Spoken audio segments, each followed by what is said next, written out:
Juan, what's your first reaction to the president's speech tonight? Well, we're excited. We're excited about what this second step looks like, the actual expansion of deferred action for our community. So we're excited. We're hopeful, but we're also looking forward to the work that needs to be done. We realize that there's going to be approximately 4.9 million individuals who are going to be protected, who are going to have the opportunity to work legally in the United States, who are going to have the opportunity to travel freely within the U.S. And but we cannot ignore the fact that our 6 million of our community members are still unprotected. So we are hopeful, we're excited, but we are very aware that some work needs to be done. The Dreamers have always advocated to include their parents. Definitely. And so will this include some of them? Yeah. For example, in my case, it includes my mom, as someone who's a parent of a U.S. citizen. So that has always been the goal. And, how do we make sure that every single one of our family members is protected? So my mom will be protected under this new policy, under this new memo. But my uncle and my aunt are not going to be protected. So it's understanding what that means to me and my family. And the Republicans have really pushed back on this and said it's an illegal action. Is it a common sense policy that starts to make sense out of a very chaotic status quo? Definitely. Well, we pressure since 2010, since the DREAM Act was killed in summer of 2010. We knew that one of the things was to really change their strategy, right? Going from a common sense immigration reform package, and then Obama coming in 2012, and ultimately taking office in 2013. That one of those ways was through executive action. And we pressured, we did a campaign, and in 2000, we understood the power of executive action. So I think Obama did the right thing now, but also we understand that it's a political move as well for the 2016 elections. And also, we were expecting this announcement in the summer. So the delay from summer up to now deported up to 65,000 individuals. So that's a lot of families that have been separated. But you were probably more excited like 2 years ago. And has it been frustrating knowing the Senate bill was passed and that from all accounts there were enough votes in the House, even with the Republicans, to pass it, but that the leadership just would not call it to a vote? Definitely. It's, of course, seeing that the bipartisan bill really just came to a halt in the House. So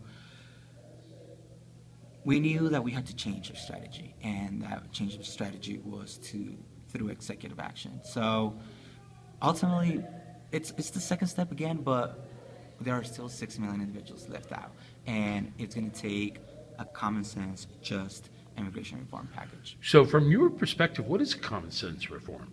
A bill that actually tries to really take all of us, all 12.5 undocumented individuals living in the U.S., that we know that we're taking steps in the right direction, and that we're taking steps towards getting to that.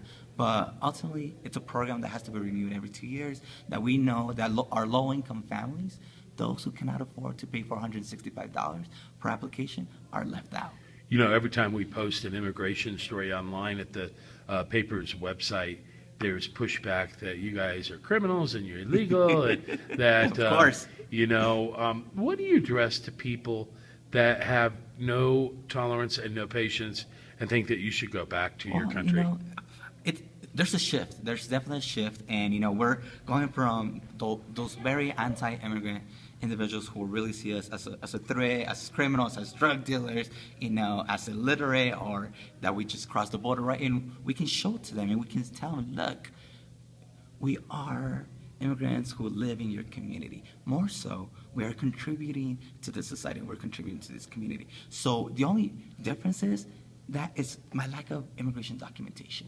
But other than that, let's talk about those dreamers who are graduating from college. Let's talk about those families who are contributing to our local economy through creating businesses. Let's talk about those workers who play such a role in our local economy. And let's talk about Santa Fe. What about Santa Fe and all of our workers who are, there's good percentage of our workforce who is immigrant. So we want to make sure that those workers and our families are protected. Great. And so you think that you'll ever be able to persuade the people that don't want you here to let you, participate and stay? Well, the first step is really challenging ourselves and challenging my community, specifically those who are undocumented. What we call is a story of self, right? How do I share my story as an undocumented student? How do I share my story as an undocumented worker who has been living in the U.S. for 17 years? So we start there. And we really try to make the connection with our community. And first of all, get our community to say, yeah, I am undocumented. I am not afraid. And I work, I live here, and I go to school. That is the first step. Then we can really start engaging our mainstream American colleagues. So that's easy to say, and it's great messaging because, but at the end of the day, let me ask you, oops, I got my hand in the camera. Let me ask you, are there nights that you go to bed afraid a little bit? I was afraid. I was afraid that I would not be able to see my mom when she would go to work. She's still undocumented, even though this new program is going to be in place. I was afraid that, I was really afraid that my grandmother in Mexico would pass away and I would not have the opportunity to see her. I would be afraid to see actually some of my colleagues who went to high school, who actually got deported.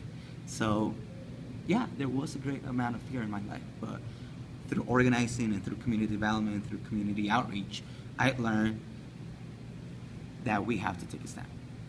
All right, well, thank you for taking some time. Thank you.